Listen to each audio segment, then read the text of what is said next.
Hello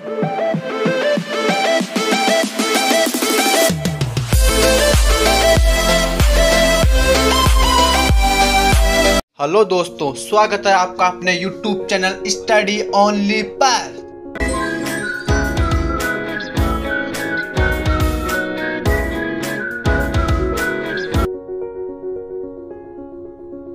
दोस्तों, आज मैं आपको पॉलिटिकल साइंस के इम्पोर्टेंट क्वेश्चंस बताऊंगा जिनकी बोर्ड परीक्षा में आने की 90% आने की संभावना है। तो दोस्तों, आप इन क्वेश्चनों को ज़रूर से ज़रूर सॉल्व करें। मेरा मानना है कि आपको बोर्ड परीक्षा में इनमें से ज़रूर क्वेश्चन मिलेंगे, तो आप इनको ज़रूर से ज़रूर तैयार करें।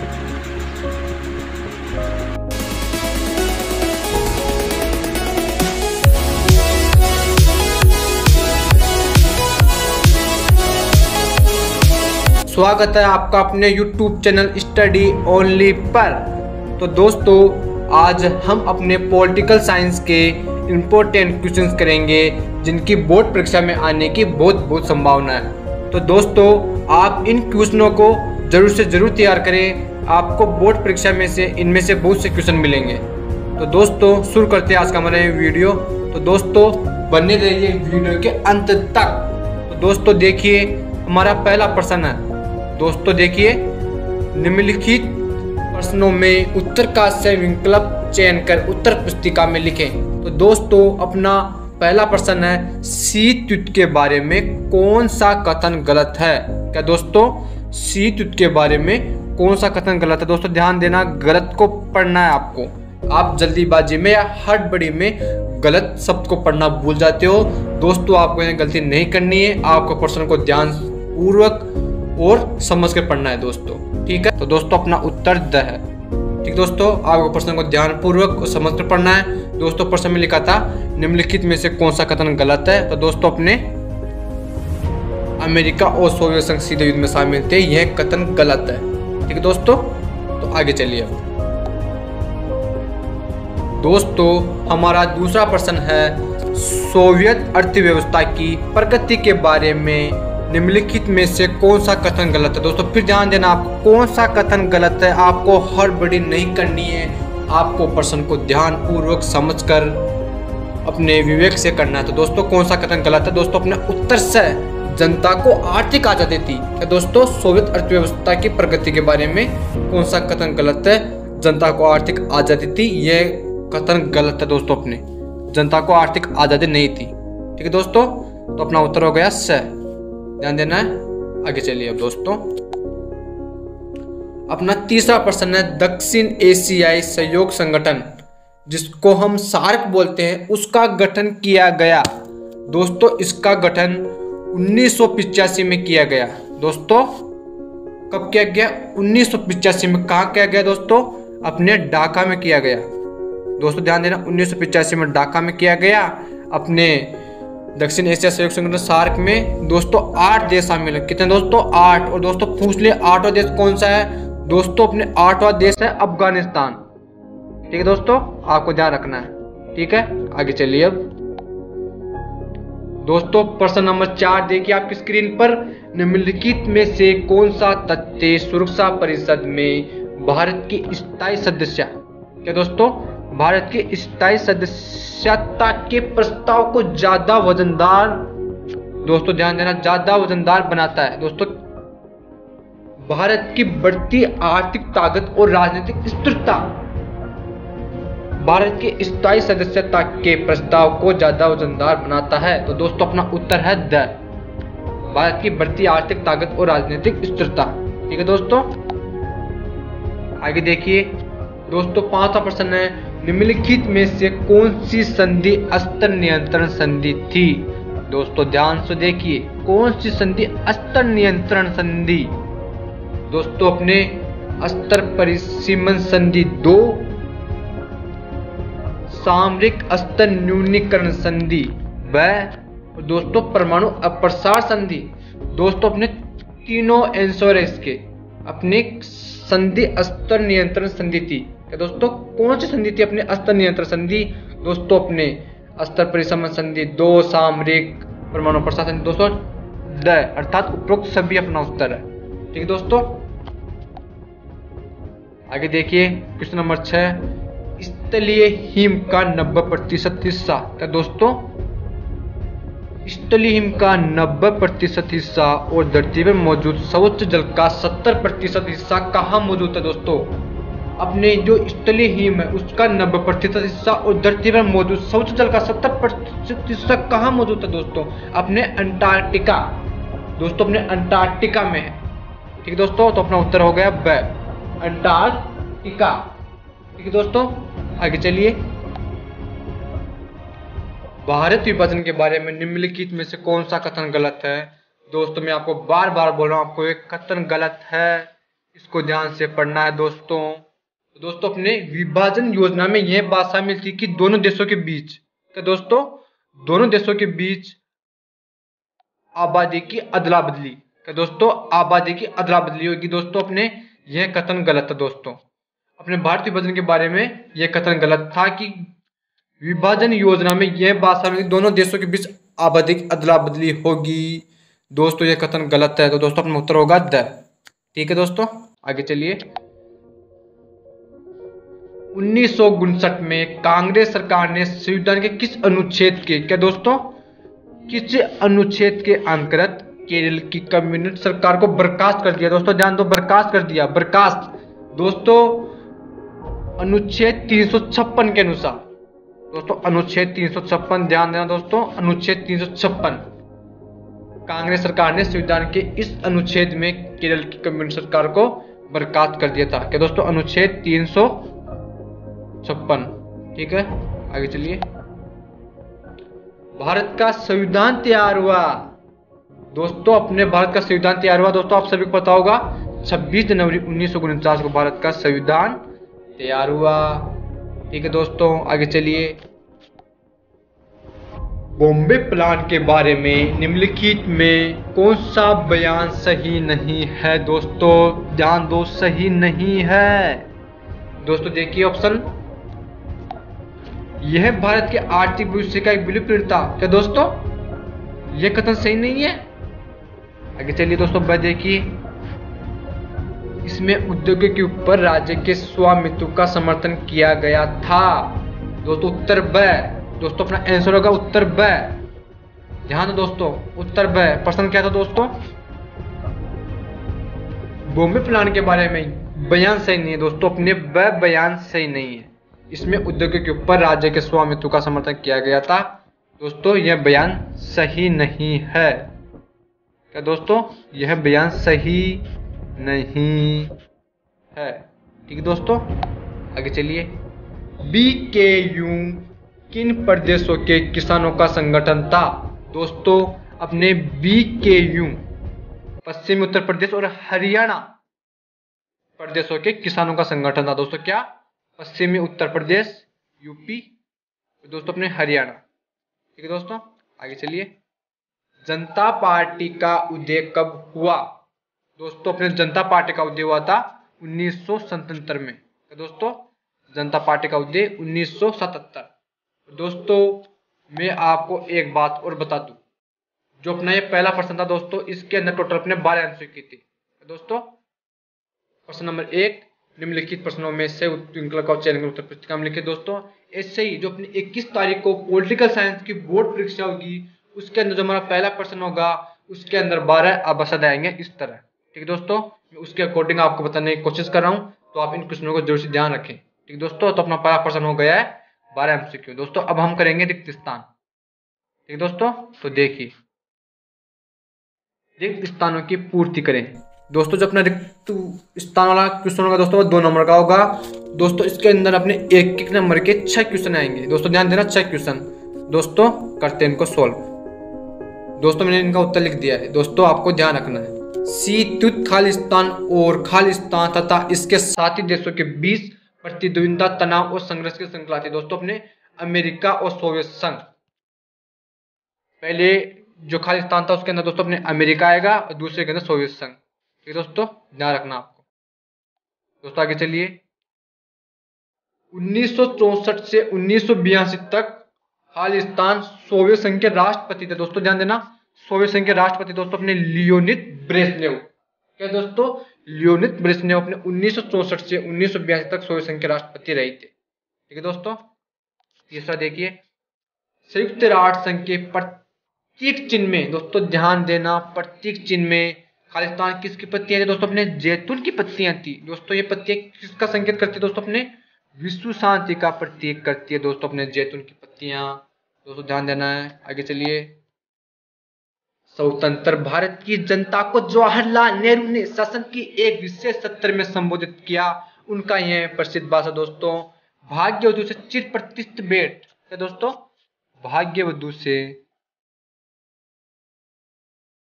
दोस्तों ध्यान देना, भाग्यवधु से चिर, दोस्तों भाग्यवधु से चिर प्रतिष्ठित भेंट।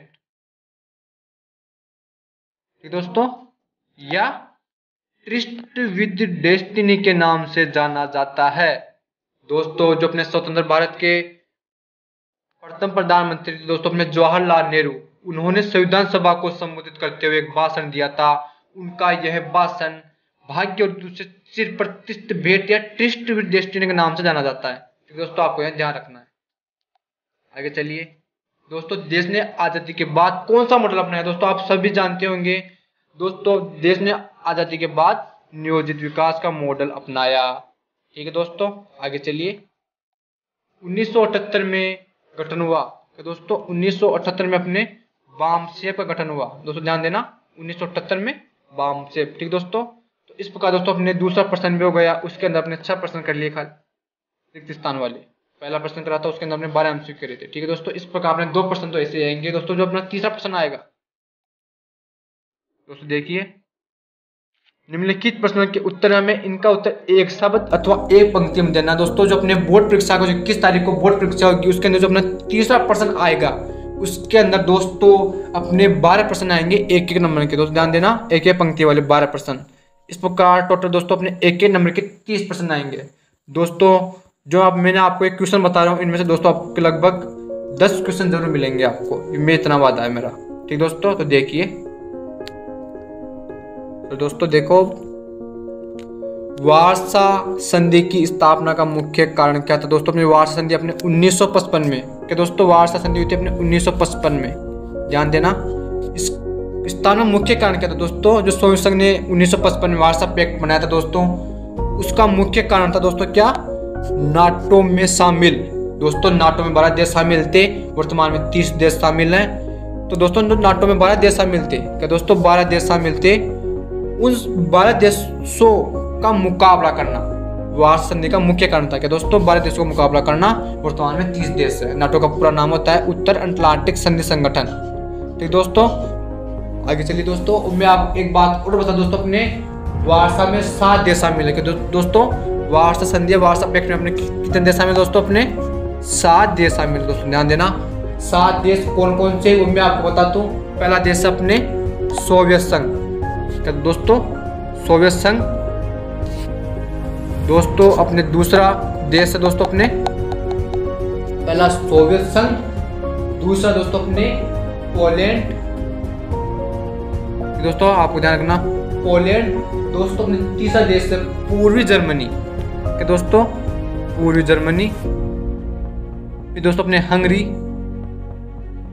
दोस्तों अपने चेकोस्लोवाकिया, क्या दोस्तों चेकोस्लोवाकिया, ये भी अपने वार्सा में शामिल देश है। ठीक दोस्तों। और दोस्तों अपने चेकोस्लोवाकिया हो गया दोस्तों। उसके बाद अपने रोमानिया, क्या दोस्तों रोमानिया, दोस्तों बुल्गारिया दोस्तों। इस प्रकार दोस्तों अपने जो वार्सा में ये 7 देश शामिल है दोस्तों। कौन कौन से दोस्तों, मैं आपको फिर बता दूं। पहला था अपने सोवियत संघ, दूसरा पोलैंड, तीसरा पूर्वी जर्मनी, चौथा दोस्तों अपने हंगरी, पांचवा चेकोस्लोवाकिया, छठा रोमानिया और सातवां बुल्गारिया दोस्तों। इस प्रकार अपने वार्सा में 7 देश शामिल है। नाटो में 12 देश शामिल है। अमेरिका, ब्रिटेन, फ्रांस, पश्चिमी Germany, Portugal, Italy, Belgium, Denmark, Norway, Netherlands, Finland, Spain. इस प्रकार टोटल दोस्तों अपने नाटो में 12 देश शामिल है। नाटो का पूरा नाम होता है उत्तर अटलांटिक संधि संगठन। इसकी स्थापना हुई थी 4 अप्रैल 1949 को। ठीक दोस्तों, इस प्रकार आपको यहाँ ध्यान देना है। ठीक दोस्तों, आगे देखिए, यूगोस्लोवाकिया में एकता कायम करने वाले नेता कौन थे दोस्तों? यूगोस्लोवाकिया क्या दोस्तों? यूगोस्लोवाकिया में एकता कायम करने वाले नेता दोस्तों अपने जोसेफ ब्राज टिटो। क्या दोस्तों? Joseph bras Tito. ठीक दोस्तों, आगे देखिए, लेनिन के उत्तराधिकारी कौन थे? क्या दोस्तों? लेनिन के उत्तराधिकारी दोस्तों अपने जोसेफ स्टालिन थे, ध्यान देना। ठीक है दोस्तों, अपने सोवियत संघ का अंतिम राष्ट्रपति कौन था? दोस्तों सोवियत संघ का अंतिम राष्ट्रपति था मिखाइल गोर्बाचेव। क्या दोस्तों? 1985 से 1991 में तक रहा था दोस्तों। अपने जो मिखाइल गोर्बाचेव थे, उन्होंने अपने जो सोवियत संघ था उसमें पेरेस्ट्रोइका, पुनर्रचना और ग्लाइनोस्ट खुलेपन, इनकी भी सोवियत संघ के अंदर। क्या दोस्तों? जो मिखाइल गोर्बाचेव थे 1950 से 1999 तक सोवियत संघ के राष्ट्रपति रहे थे। उन्होंने सोवियत संघ के अंदर क्या दोस्तों, एक तो अपने पेरेस्ट्रोइका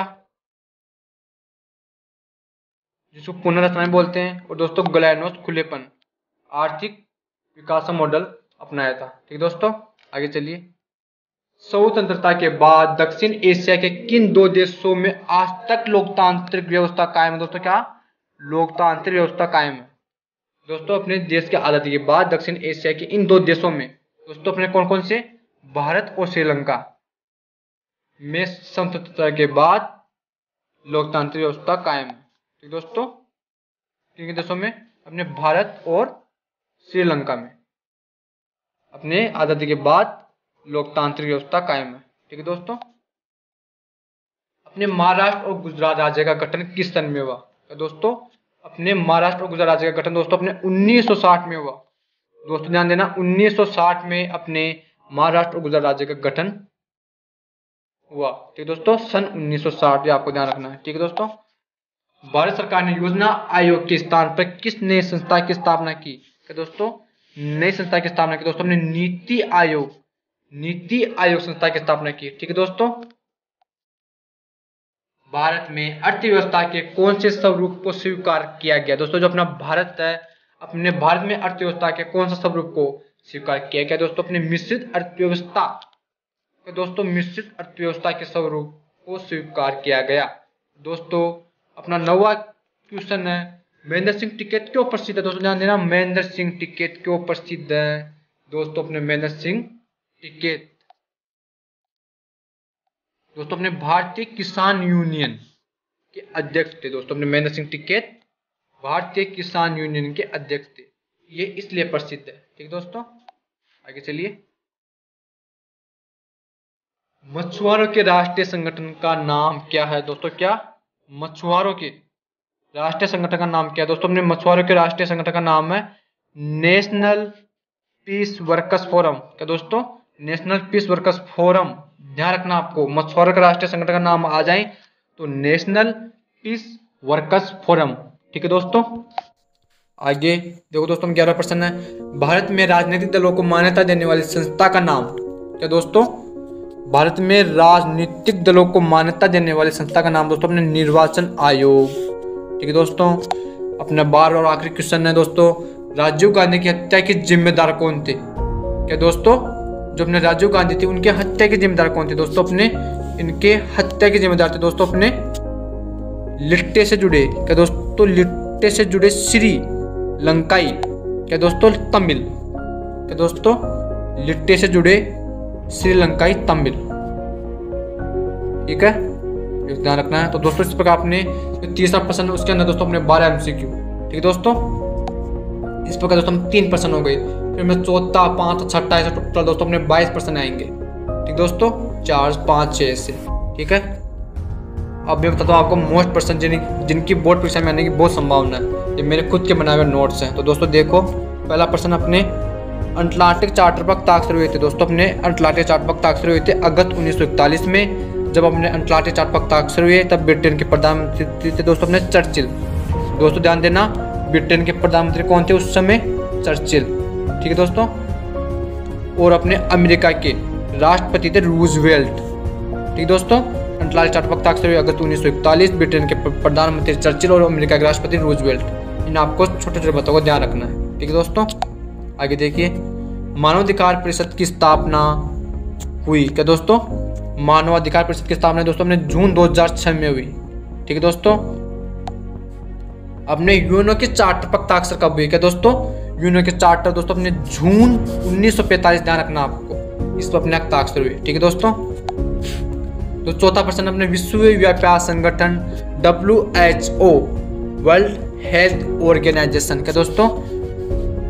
वर्ल्ड हेल्थ ऑर्गेनाइजेशन की स्थापना हुई दोस्तों अपने 1948 में। इसकी स्थापना हुई दोस्तों अपने WTO अर्थात वर्ल्ड ट्रेड ऑर्गेनाइजेशन, इसकी 1995 में दोस्तों। इसको तो आप ध्यान रखना ही है।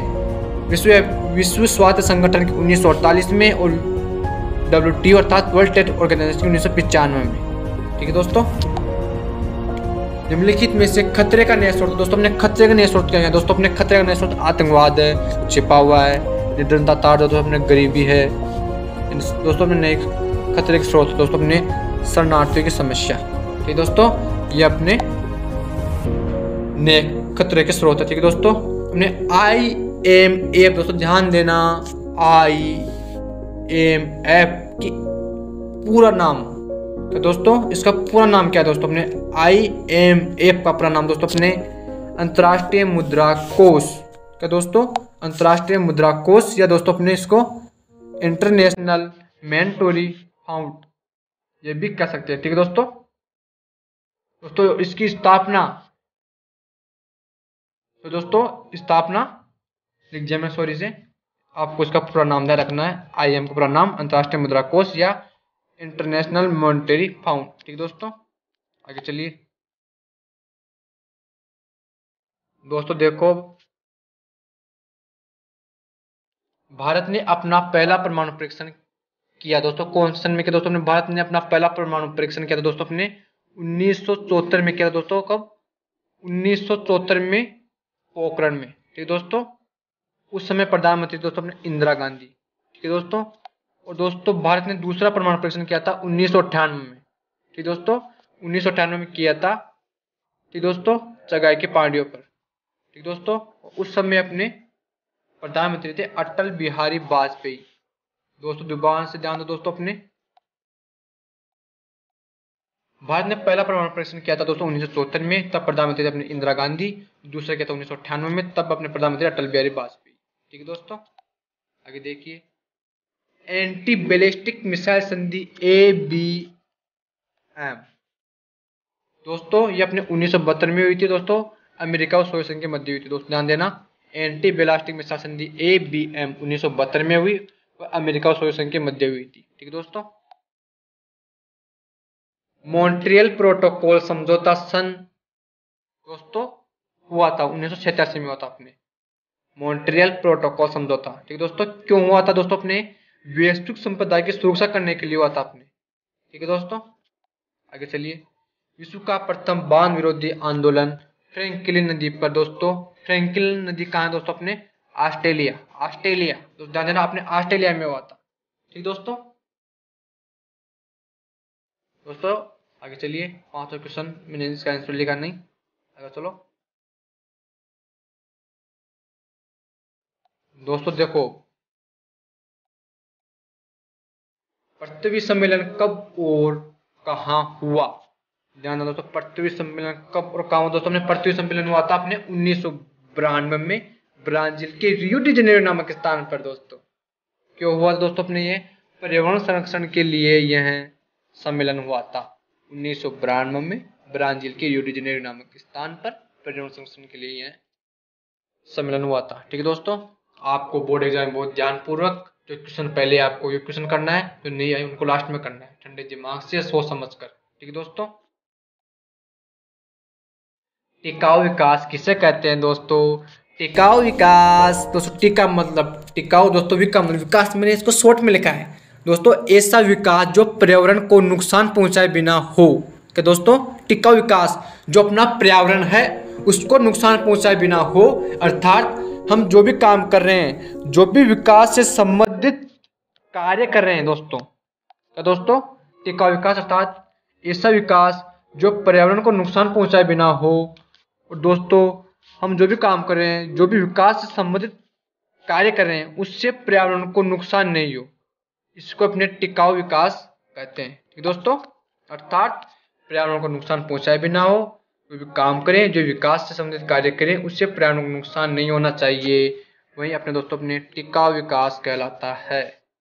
ठीक है दोस्तों, आगे चलो। भारत एक धर्मनिरपेक्ष राज्य कैसे बना? दोस्तों ये बड़ा क्वेश्चन है, इसको आपको ध्यान से समझना है।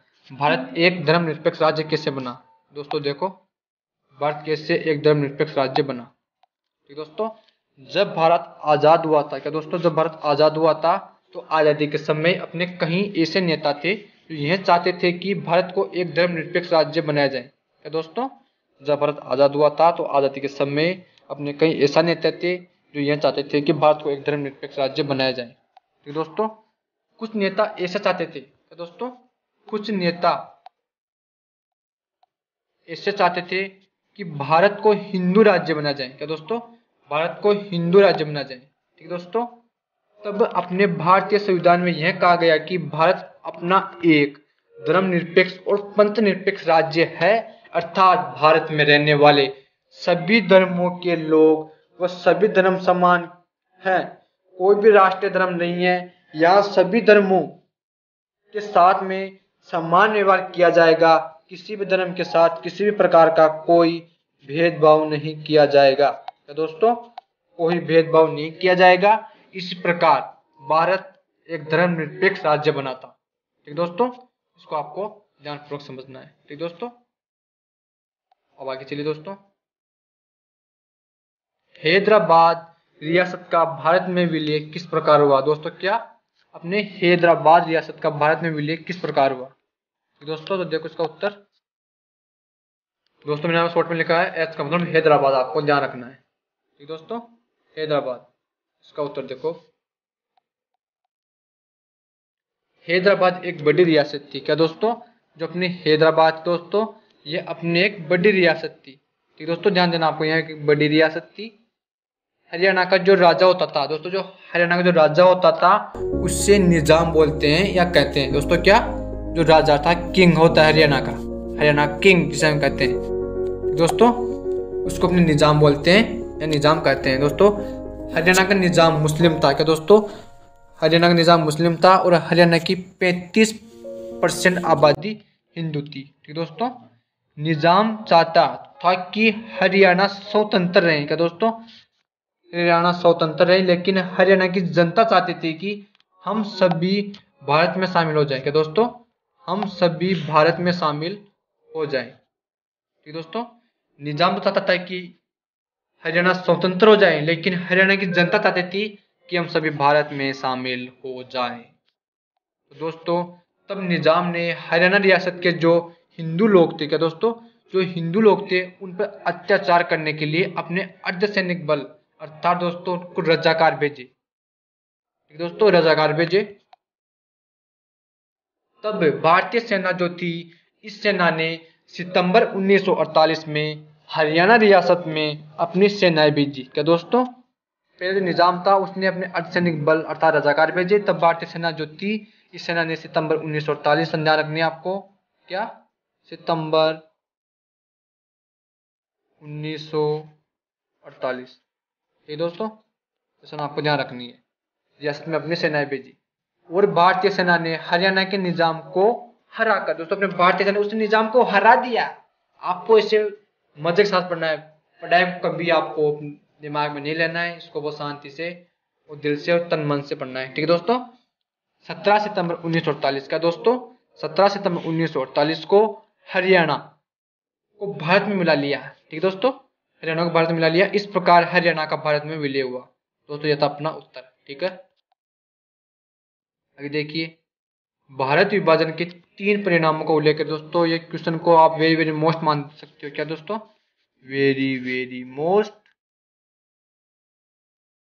दोस्तों अपने भारत विभाजन के 3 परिणाम कौन कौन से? दोस्तों अपने भारत विभाजन के 3 परिणाम, दोस्तों अपने भारत का विभाजन हो गया तो उससे क्या परिणाम है? दोस्तों अपने पहले आबादी का स्थानांतरण हो गया, संपत्ति का बंटवारा, हिंसक अलगाववाद। दोस्तों इनके बारे में आपको थोड़ा वर्णन करना है, बड़ा प्रश्न आ गया तो। क्या दोस्तों, आबादी का स्थानांतरण, संपत्ति का बंटवारा और हिंसक अलगाववाद। ठीक है दोस्तों, आगे देखिए,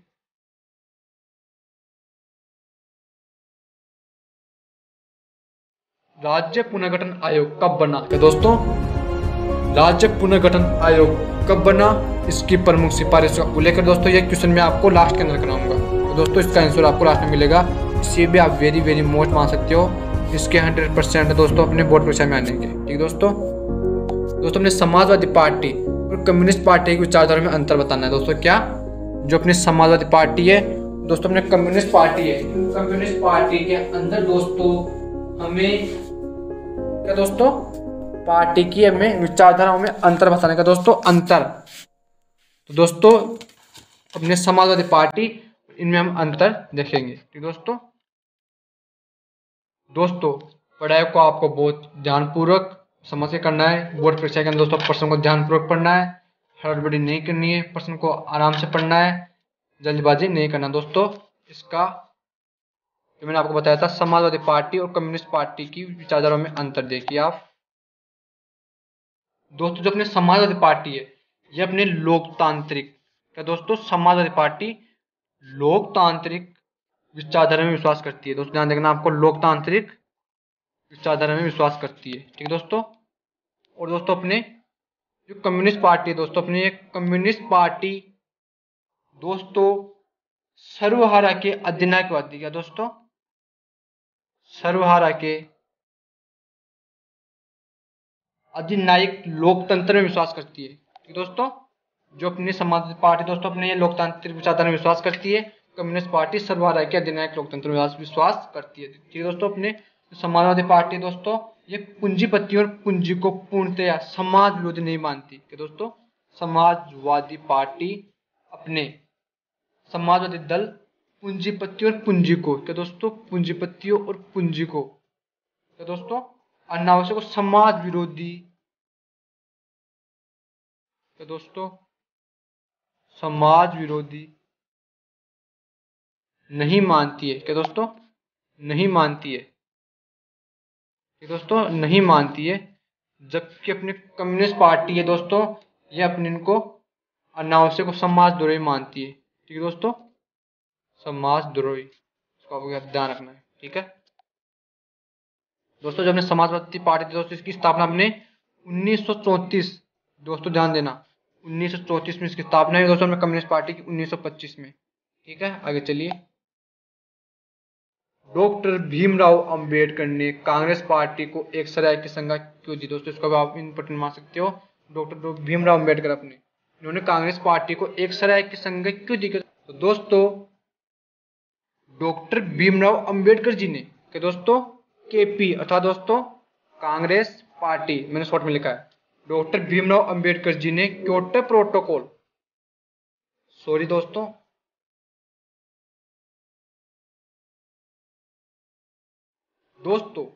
डॉक्टर भीमराव अंबेडकर जी ने, क्या दोस्तों केपी अर्थात कांग्रेस पार्टी को एक सराय की संज्ञा क्यों दी? दोस्तों इसलिए दी थी कि कांग्रेस पार्टी एक बड़ी पार्टी। दोस्तों मैंने शॉर्ट में लिखा है कि का मतलब दोस्तों कांग्रेस, पी का मतलब दोस्तों पार्टी।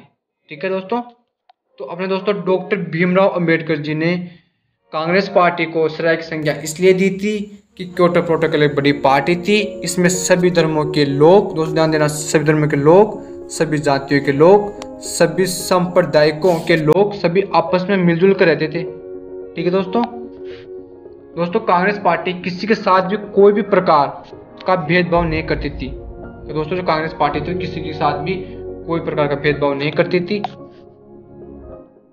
दोस्तों कांग्रेस पार्टी सबको एक साथ लेकर चलती थी, इसलिए दोस्तों डीबीए जी ने कांग्रेस पार्टी को सराय की संज्ञा दी दोस्तों, अर्थात डॉक्टर भीमराव अंबेडकर। तो ध्यान देना मैं शॉर्ट में लिखा है डॉक्टर भीमराव अंबेडकर जी ने ठीक है कि हम लोग कांग्रेस भी हम लोग पार्टी को सराय की संज्ञा दी थी। ठीक दोस्तों आगे देखिए दोस्तों क्वेश्चन नंबर 21 लिखा है मैंने, सॉरी कॉपी में मेरे 21%। दोस्तों ध्यान दो, भारत में स्वतंत्रता से पूर्व के राजनीतिक दलों का उल्लेख करें। कि दोस्तों जो अपने भारत में अपने स्वतंत्रता से पूर्व के राजनीतिक दलों का उल्लेख करना। दोस्तों देखिए अपने राजनीतिक दलों का उल्लेख निम्नलिखित है। कांग्रेस राजनीतिक दल 1885 इसका वर्णन करना है दोस्तों। मुस्लिम लीग क्या दोस्तों, जो 1906 ढाका में थी। इसका उल्लेख करना दोस्तों अपने Muslim League, Samajwadi party 1934, communist party 1925 में आपको बताया था। ठीक दोस्तों, आगे चलिए। भारत के द्वारा अपनाया गया, क्या दोस्तों, भारत के द्वारा अपनाई गई मिश्रित अर्थव्यवस्था की आलोचना किन आधारों पर की गई? क्या दोस्तों, ध्यान दो। भारत के द्वारा अपनाई गई मिश्रित अर्थव्यवस्था की आलोचना किन आधारों पर की गई? दोस्तों देखो इसका आंसर, भारत के द्वारा अपनाई गई मिश्रित अर्थव्यवस्था की आलोचना का पहला आधार तो यह था कि जो वामपंथी और दक्षिणपंथी जो विचारधारा थी, इन दोनों ने यह आलोचना की। क्या दोस्तों, MA कोई काम की नहीं। क्या दोस्तों, MA अर्थात दोस्तों जो भारत के द्वारा अपनाई गई मिश्रित अर्थव्यवस्था की आलोचना का पहला आधार तो यह था कि जो वामपंथी और दक्षिणपंथी जो विचारधारा थी, इन दोनों की यह आलोचना थी कि कोई काम की नहीं है जिस कार्य के लिए इसका गठन किया गया था। अर्थात दोस्तों मिश्रित अर्थव्यवस्था, दोस्तों M का मतलब दोस्तों मिश्रित, दोस्तों A का मतलब अर्थव्यवस्था, अर्थात मिश्रित अर्थव्यवस्था। क्या दोस्तों, मिश्रित अर्थव्यवस्था कोई काम की नहीं है जिस कार्य के लिए इसका गठन किया गया था, जिस उद्देश्य के लिए यह अर्थव्यवस्था अपनाई गई थी, उस उद्देश्य में यह सफल नहीं रही। ठीक है दोस्तों, आगे चलिए।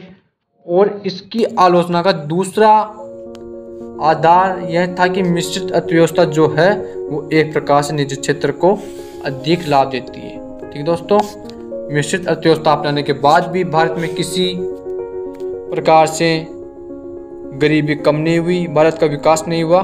ठीक है दोस्तों, सार्वजनिक और निजी कार्यों का जो क्षेत्र है स्पष्ट विभाजन नहीं किया गया, अर्थात जो सार्वजनिक और निजी क्षेत्र के कार्यों का जो स्पष्ट विभाजन है वो नहीं किया गया। क्या दोस्तों, नहीं किया गया। ठीक है, इन आधारों पर मिश्रित अर्थव्यवस्था की आलोचना की गई। ठीक है दोस्तों, आगे देखिए।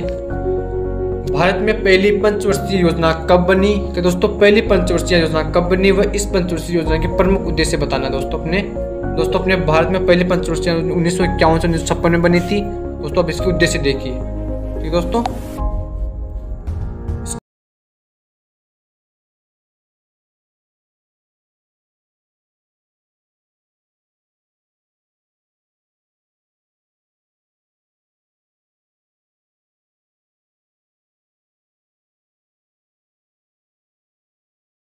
पहली फिर पंचवर्षीय योजना का प्रमुख उद्देश्य था कृषि के ऊपर बल देना। पहली पंचवर्षीय प्रमुख उद्देश्य था दोस्तों।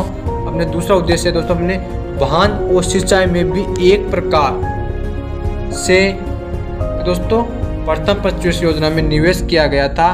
भारत का सबसे बड़ा बांध भांगड़ा नागल बांध में प्रथम पंचवर्षीय योजना के तहत बड़ी धनराशि दी गई थी। दोस्तों बड़ी धनराशि दी गई थी। ठीक है दोस्तों, और दोस्तों भूमि सुधार के ऊपर बल दिया गया। दोस्तों 500 पॉइंट किसानों के हित के लिए कार्य किया गया। दोस्तों यह तो अपने भारत में पहली पंचवर्षीय योजना 1951 से 1956 इसके उद्देश्य। ठीक है दोस्तों, आगे देखो। भारत में नियोजन की आवश्यकता क्यों उल्लेख करो।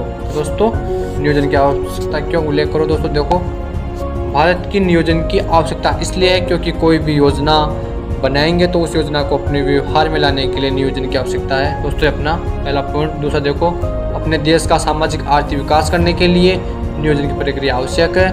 कोई भी कार्य निश्चित समय पर हो, निश्चित धनराशि में हो, एक प्रकार से गुणवत्तापूर्ण हो, इन सभी चीज़ों के लिए भी नियोजन की आवश्यकता है। देश में आर्थिक असंतुलन व्याप्त था, आर्थिक असंतुलन को समाप्त करने के लिए भी नियोजन आवश्यक है। 5वां पॉइंट देखो दोस्तों, राष्ट्रीय आय में वृद्धि करने के लिए नियोजन की आवश्यकता है। अपने समाजवाद के जो लक्ष्य हैं उन लक्ष्यों तक पहुंचने के लिए नियोजन आवश्यक है। दोस्तों इस प्रकार अपने इसके उत्तर 6 पॉइंट हो गए। क्या दोस्तों अपने 6 पॉइंट हो गए। भारत में नियोजन की अर्थव्यवस्था क्यों है। ठीक है दोस्तों, तो अपने 6 पॉइंटों में इसका उत्तर दे सकते हैं। दोस्तों आगे देखो, दोस्तों हम निबंधात्मक प्रश्न करेंगे।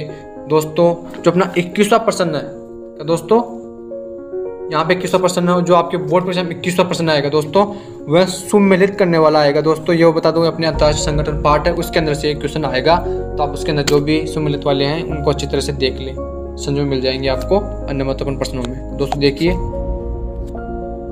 संयुक्त राष्ट्र संघ की प्रमुख शाखाओं और एजेंसियों का सुमेल उनके काम से करें। दोस्तों आर्थिक और सामाजिक परिस्थिति का क्या काम है, अंतर्राष्ट्रीय न्यायालय का क्या काम है, अंतर्राष्ट्रीय आणविक ऊर्जा एजेंसी का क्या काम है और सुरक्षा परिषद का क्या काम है। दोस्तों अभी देखेंगे इसका उत्तर, अथवा वाला देखिए आप, निम्न कार्यों को संयुक्त राष्ट्र संघ की एजेंसियों को सम्मिलित करना है। एजेंसियों से दोस्तों कैसे करेंगे, देखो भी जो अपना पहला था दोस्तों, अपने आर्थिक और सामाजिक परिषद, इसकी मुख्य शाखा, इसको एजेंसी सम्मिलित करना है। दोस्तों जो अपने आर्थिक और सामाजिक परिस्थिति, दोस्तों आर्थिक और सामाजिक परिषद, इसकी एजेंसी दोस्तों अपने सदस्य देशों के आर्थिक और सामाजिक कल्याण की चिंता, जो अपने आर्थिक और सामाजिक परिषद है दोस्तों, इसका उत्तर क्या है दोस्तों अपने,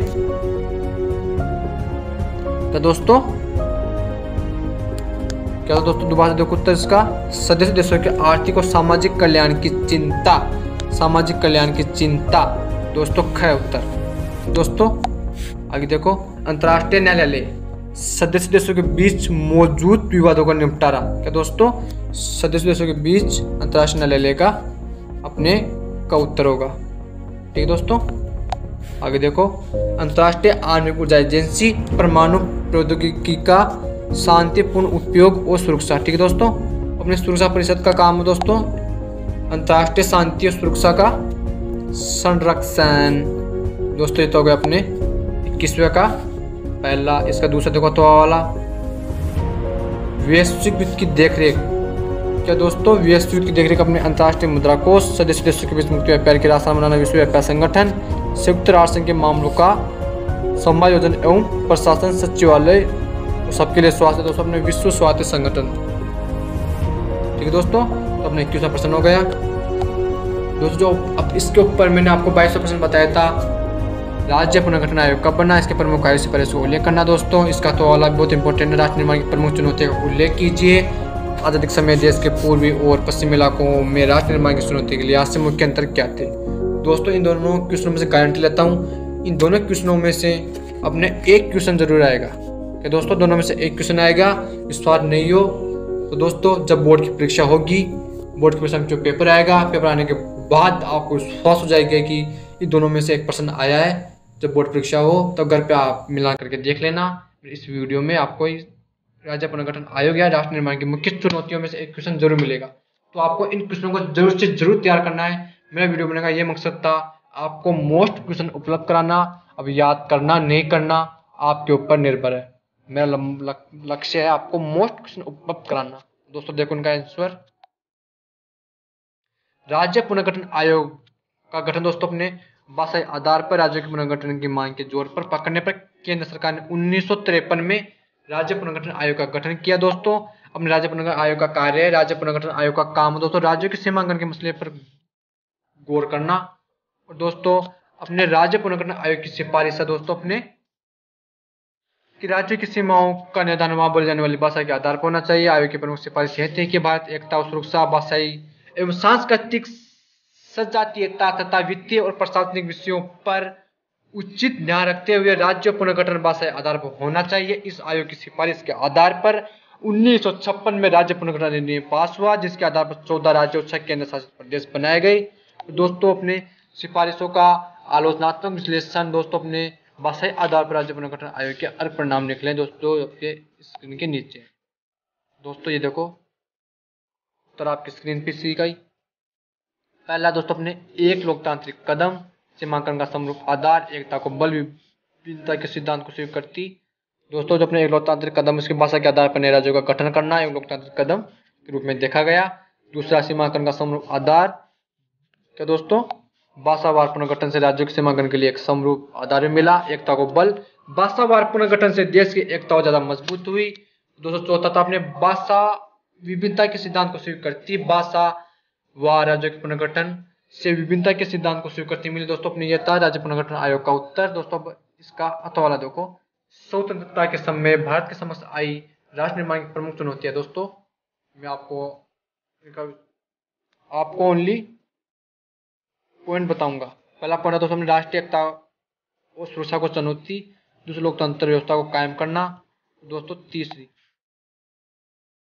अपने आर्थिक विकास हेतु निधि नीति निर्धारण करना। दोस्तों वीडियो लंबा हो गया है दोस्तों, इनका मैं अब आपको नहीं बताऊंगा, आप इनको संजू में इसका उत्तर मिल जाएगा आपको। जो अपने दूसरी किताब थी उसका पहला पार्ट के अंदर आपको संजू के अंदर एक क्वेश्चन मिल जाएगा, तो आप उसको वहां से तैयार कर सकते हैं।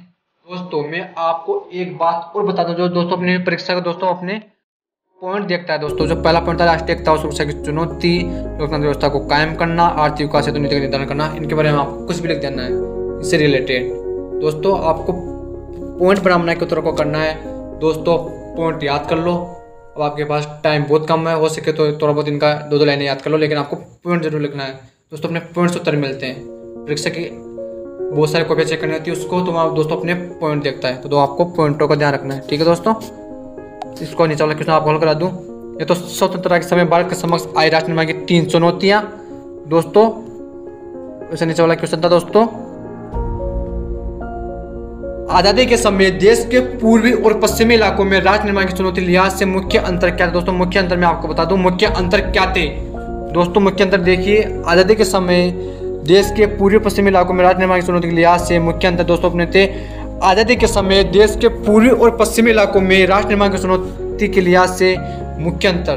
दोस्तों देखो, पूर्वी क्षेत्रों में भाषाई समस्या अधिक थी, जबकि पश्चिमी क्षेत्र में धार्मिक एवं जातिवाद की समस्या अधिक थी। पूर्वी क्षेत्र में सांस्कृतिक एवं आर्थिक संतुलन की समस्या थी, जबकि पश्चिमी क्षेत्र के विकास की चुनौती थी। दोस्तों ये थी अपनी आजादी के समय देश के पूर्वी और पश्चिमी इलाकों में राष्ट्र निर्माण की चुनौती के लिहाज से 2 मुख्य अंतर, ठीक है दोस्तों। और हम लास्ट क्वेश्चन करेंगे हमारी इस वीडियो का, 23वां है 1960 के दशक की कांग्रेस पार्टी के संदर्भ में सिंडिकेट। दोस्तों क्वेश्चन बहुत इंपॉर्टेंट है, का क्या अर्थ है और कांग्रेस पार्टी किन मसलों को लेकर 1969 में टूट का शिकार हुई। और इसका साथ वाला क्वेश्चन है 1971 का चुनाव और कांग्रेस की पुनर्स्थापना तथा उसके परिणाम पर टिप्पणी लिखनी है, टिप्पणी। दोस्तों आपको सिंडिकेट का अर्थ बताता हूँ, जो अपने देखो दोस्तों, सिंडिकेट का अर्थ कांग्रेस नेताओं के एक समूह को एक अनौपचारिक रूप से सिंडिकेट के नाम से करा जाता है। इस समूह के नेताओं का पार्टी के संगठन में अधिकार नियंत्रण था। सिंडिकेट के अगुआ के कामराज विभिन्न प्रांतों के ताकतवर नेता, जैसे बम्बई सिटी अब मुंबई के एस के पाटिल मैसूर, अब कर्नाटक के एस निजलिंगप्पा जो आंध्र प्रदेश, और दोस्तों एन संजू रेड्डी और पश्चिम बंगाल के अतुल्य घोष शामिल थे, ठीक दोस्तों।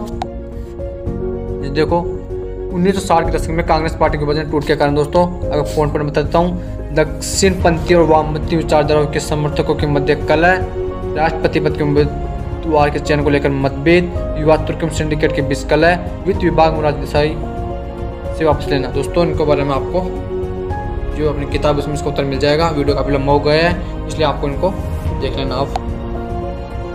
दोस्तों इसका 500 भी रह गया। सिंडिकेट द्वारा श्रीमती इंदिरा गांधी को पद से हटाने का प्रयास है। दोस्तों पद से हटाने का प्रयास।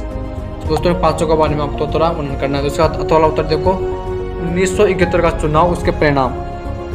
दोस्तों 1969 में कांग्रेस के विभाजन के बाद यद्यपि इंदिरा गांधी की सरकार अल्पमत में आ गई, लेकिन वह डीएमके तथा भारतीय क्या दोस्तों डीएमके तथा भारतीय कम्युनिस्ट पार्टी के समर्थन से टिकी रही। अब श्रीमती इंदिरा गांधी सरकार ने भूमि के सुधारों कानून के क्रियान्वयन, भू पुनर्निर्माण के कानून, बैंक राष्ट्रीयकरण तथा पीवीपर्स की समाप्ति आदि के द्वारा अपना समाज रंग पेश किया तथा 1970 में लोकसभा भंग कर दिया। 1971 में चुनाव कराया। कांग्रेस आर और सीपीआई गठबंधन को इस चुनाव में लोकसभा की 375 सीटें मिली और इसमें से कुल 48.4% मत हासिल किए। अकेले इंदिरा गांधी जी कांग्रेस आर ने 352 सीटें और 44% वोट हासिल किए। 1971 के चुनाव में श्रीमती इंदिरा गांधी जी को ऐतिहासिक जीत प्राप्त हुई। दोस्तों और देखो 1971 के चुनाव में जहां श्रीमती गांधी ने गरीब हटाओ का नारा दिया। क्या दोस्तों गरीब हटाओ नारा किसने दिया? अपने इंदिरा गांधी जी ने। ठीक दोस्तों, वही उनके विरोधियों ने इंदिरा हटाओ नारा क्या दिया। दोस्तों जो अपने इंदिरा गांधी थी उन्होंने तो अपने गरीब हटाओ का नारा दिया और उनके विरोधियों ने इंदिरा हटाओ का नारा दिया। तो ध्यान रखना आपको। जिसे मतदाताओं ने पसंद नहीं किया तब श्रीमती गांधी के पक्ष में मतदान किया। अपनी भारी भरकम जीत के साथ इंदिरा गांधी की अगुवाई वाली कांग्रेस ने अपने दावे को साबित किया कि वही असली कांग्रेस है। उसे भारतीय राजनीति में फिर से प्रभुत्व के स्थान पर पुनर्स्थापित किया। दोस्तों हम कांग्रेस की पुनर्स्थापना करेंगे। ठीक दोस्तों, 1971 के लोकसभा चुनाव के तुरंत बाद पूर्वी पाकिस्तान अब बांग्लादेश में एक बड़ा राजनीतिक और सैन्य संगठन उठ खड़ा हुआ कि दोस्तों उठ खड़ा हुआ 1971 के चुनाव के बाद। कांग्रेस चुनाव के बाद पूर्वी पाकिस्तान के मुद्दे को लेकर युद्ध छिड़ गया। इसके परिणाम स्वरूप बांग्लादेश बना। इन घटनाओं में इंदिरा गांधी की लोकप्रियता में 4 चांद लग गए। विपक्ष के नेताओं तक ने उसके राज्य कौशल की प्रशंसा की। 1972 के राज्य विधानसभा के चुनाव में उनकी पार्टी को व्यापक सफलता मिली थी दोस्तों। उन्हें गरीबों, वंचितों के रक्षक और एक मजबूत राष्ट्रवादी नेता के रूप में देखा गया। पार्टी के अंदर अथवा बाहर उसके विरोधी की कोई गुंजाइश न बची। कांग्रेस को लोकसभा चुनाव के साथ साथ राज्य स्तर में चुनाव को भारी सफलता प्राप्त हुई। दोस्तों ये थे अपने 21 तारीख को अपनी पॉलिटिकल साइंस की जो बोर्ड परीक्षा होगी उसके इंपॉर्टेंट क्वेश्चन। दोस्तों आप इन क्वेश्चनों को जरूर से ध्यान रखना है, उनको याद करना है। मेरा लक्ष्य है आपको मोस्ट क्वेश्चन उपलब्ध कराना। तो दोस्तों आज के लिए इतना ही। अब मिलेंगे हमारे अगले वीडियो में एक नेक्स्ट टॉपिक के साथ। तो दोस्तों आप कमेंट में बताएं कि आपको वीडियो कैसा लगा। तो दोस्तों यह था आज का हमारे वीडियो। ठीक है दोस्तों, थैंक यू, धन्यवाद।